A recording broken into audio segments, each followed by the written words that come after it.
She wasn't a general, not a noble, not even an adult. She was just a teenage girl, and that's what made the world underestimate her. Joan of Arc was born of the soil, not of the palace. At an age when most people learn to fear, she heard a voice. Not the whispers of madness, the villagers said, but a divine call, the voice of the saints commanding her to do the impossible, save France from destruction. In the midst of the 100 Years' War, when France was divided and desperate, a girl appeared and said calmly that God had chosen her. The world laughed.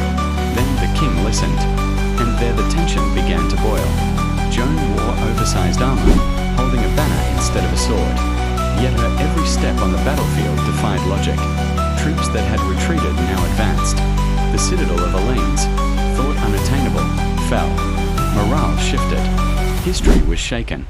Soldiers vowed to fight harder simply because Joan stood at the forefront, staring down the enemy with an almost terrifying conviction. She wasn't immune to wounds. She bled, but she didn't hesitate. That courage made her dangerous, not just to enemies, but to allies as well. Whispers began to be heard in the palace. A girl too powerful, too influential, too pure to control. Politics, always late to the battlefield, finally caught up with Joan. She was captured, not by the army she feared, but by treachery and inaction. Joan was tried, not as a warrior, but as a heretic.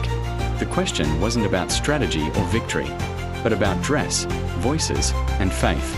She stood alone in the courtroom, surrounded by educated men who feared one thing, a faith they couldn't break. The fire was prepared. The people watched. Smoke rose.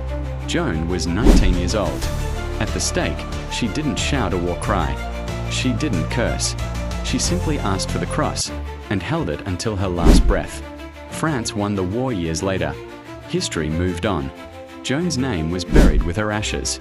Decades after her death, the same court overturned her conviction. Joan of Arc was found not guilty. Centuries later, the same church that burned her would make her a saint. The girl who was called a heretic became a national symbol of faith and courage.